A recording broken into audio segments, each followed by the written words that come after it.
നമസ്കാരം.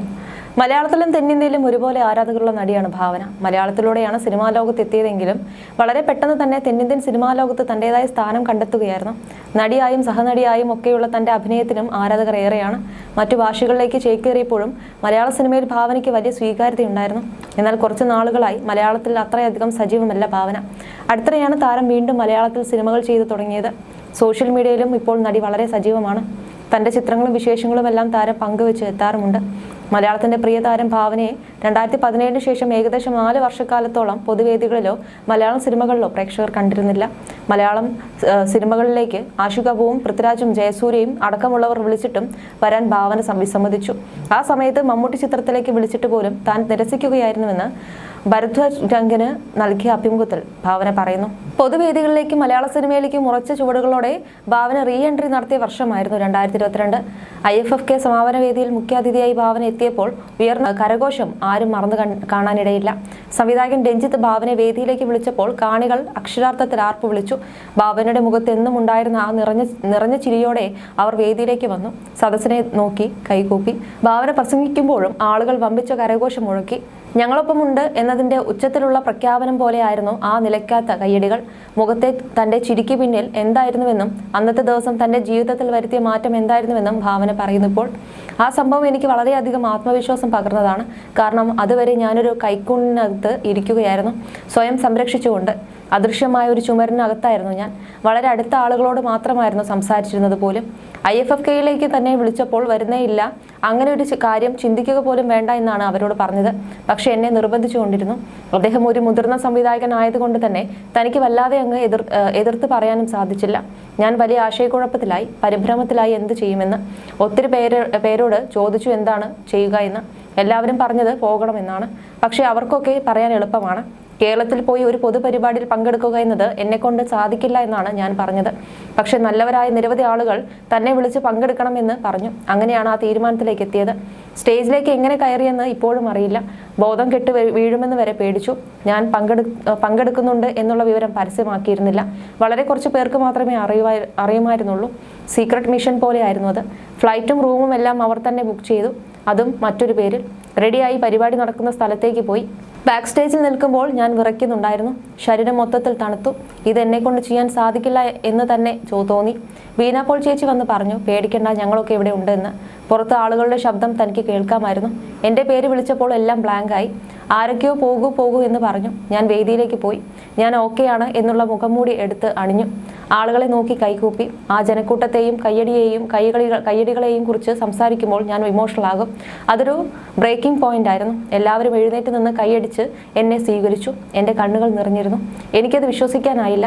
ഞാൻ തനിച്ചല്ല എന്ന് തിരിച്ചറിഞ്ഞ ഒരു നിമിഷമായിരുന്നു അത്. ഇത്രയധികം ആളുകൾ തനിക്കൊപ്പമുണ്ട്. അതുവരെ താനൊരു ഗുഹയിൽ ജീവിക്കുന്നത് പോലെയായിരുന്നു. ആ വേദി എനിക്ക് വളരെയധികം കരുത്ത് പകർന്നു.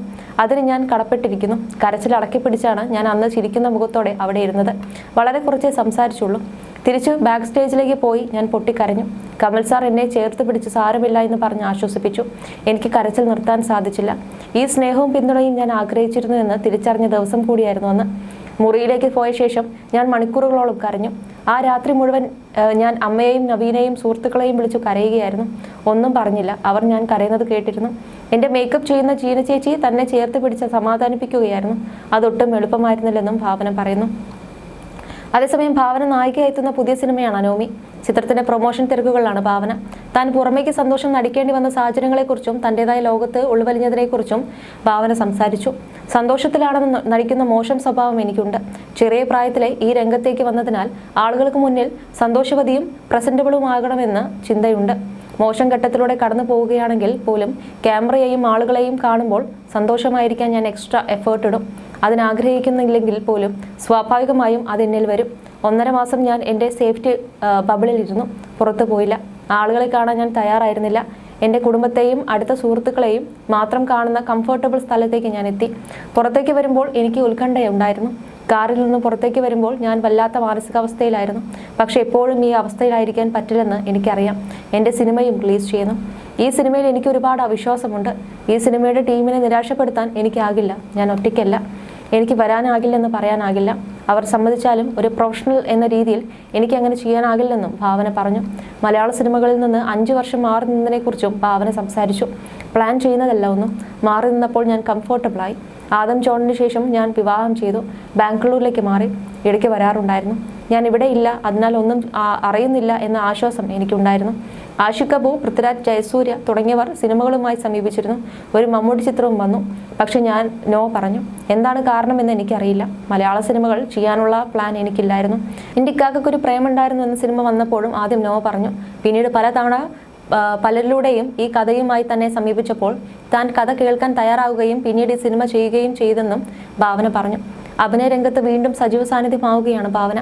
ഒരു കാലത്ത് മലയാളത്തിലെ ഏറ്റവും തിരക്കുള്ള നായിക നടിമാരിൽ ഒരാളായിരുന്നു ഭാവന. അതുപോലെ തുടരെ സിനിമകൾ ഇപ്പോൾ ചെയ്യുന്നില്ലെങ്കിലും ഇടയ്ക്കിടെ നടി പ്രേക്ഷകർക്ക് മുന്നിലെത്തുന്നുണ്ട്. എപ്പോഴും സന്തോഷത്തോടെയും ഭാവനയെ പ്രേക്ഷകർ അഭിമുഖങ്ങളിലും മറ്റും കണ്ടിട്ടുള്ളത്. എന്നാൽ തൻ്റെതായ വിഷമങ്ങൾ ഭാവനയ്ക്കുണ്ട്. ഇത് മറ്റാരെയും അറിയിക്കാൻ ഭാവന താല്പര്യപ്പെടുന്നില്ല. എന്തെങ്കിലും വിഷമം വരുമ്പോൾ ഞാൻ എല്ലാവരിൽ നിന്നും കട്ട് ഓഫ് ചെയ്യും. അത് നല്ലൊരു സ്വഭാവമല്ല. എന്തുകൊണ്ടോ ഞാൻ വിഷമിക്കുന്നത് മറ്റൊരാൾ അറിയേണ്ട എന്ന ചിന്ത എന്നിലുണ്ട്. അതെന്താണെന്ന് എനിക്ക് അറിഞ്ഞുകൂടാ എന്നാണ് ഭാവന പറയുന്നത്. പക്ഷെ അത് ബ്രേക്ക് ചെയ്യാൻ എനിക്കിതുവരെ പറ്റിയിട്ടില്ല. അമ്മയോ നവീനോ ചേട്ടനോ പോലും ഞാൻ വിഷമിക്കുന്നത് അറിയേണ്ട ഞാൻ വിഷമിക്കുന്നത് കണ്ട് ഇവർക്ക് വിഷമമാകരുതെന്നാണ് ഞാൻ ആലോചിക്കുക. ഇനി എന്തുണ്ടെങ്കിലും പറയണമെന്ന് പറയുന്ന ആൾക്കാരാണെങ്കിലും പോലും എന്തോ അങ്ങനെയാണ്. ഞാൻ എല്ലാ കമ്മ്യൂണിക്കേഷനും കട്ട് ചെയ്യും. വാട്സപ്പ് പോകും. എൻ്റെ റൂമിൽ ഞാൻ ഒറ്റയ്ക്കിരിക്കും. എന്നിട്ട് ഞാൻ തന്നെ റിക്കവർ ആകും. ചിലപ്പോൾ സമയമെടുക്കുമായിരിക്കും. അല്ലെങ്കിൽ 1 ദിവസമോ 2 ദിവസമോ 3 ദിവസമോ ആയിരിക്കും. കുറെ കഴിഞ്ഞ് ഞാനിങ്ങനെ ആലോചിച്ച് കരഞ്ഞതുകൊണ്ട് എന്താണ് മാറാൻ പോകുന്നതെന്ന് ഞാൻ ചിന്തിക്കും. പക്ഷേ കുറെ കരയുമ്പോൾ ഒരു ആശ്വാസമാണ്. ചില ഡ്രൈവിന് പോവുകയോ ട്രിപ്പ് പോവുകയോ ചെയ്യും. അത് ഞാൻ ചെയ്യാറുണ്ട്. അതിൽ ഫോക്കസ് ചെയ്ത് ഹുക്ഡാകും. ഭയങ്കര തിരക്കിലായിരിക്കുമ്പോൾ വീട്ടിൽ പോയി കുറച്ചു നേരം ഇരിക്കണമെന്ന് തോന്നും. വീട്ടിൽ പോയി ഇരുന്നാൽ 10 ദിവസം കഴിഞ്ഞ് ഞാൻ എന്താണ് ജീവിതത്തിൽ ചെയ്യുന്നത്, വെറുതെ വീട്ടിലിരിക്കുന്നു, ഇതാണോ ഇനി എൻ്റെ ലൈഫ് എന്നൊക്കെ തോന്നും. 10-15 ദിവസം ഉറക്കമില്ലാതെ ജോലി ചെയ്താൽ എന്താണിത്, ഉറക്കം പോലുമില്ലാതെ ജീവിക്കുന്നു എന്ന് ചിന്തിക്കുമെന്നും ഭാവന പറയുന്നു. ഭയങ്കര വിശ്വാസി അല്ലെങ്കിലും കുറച്ചൊക്കെ വിശ്വാസമുണ്ട്. കർമ്മയിൽ വിശ്വാസമുണ്ട്. എനിക്കുള്ളതേ വരൂ. നല്ലതാണെങ്കിൽ മോശമാണെങ്കിലും അത് നേരിടാനുള്ള ശക്തി തരുക എന്ന രീതിയിൽ പ്രാർത്ഥനയുണ്ടെന്നും ഭാവന പറയുന്നുണ്ട്.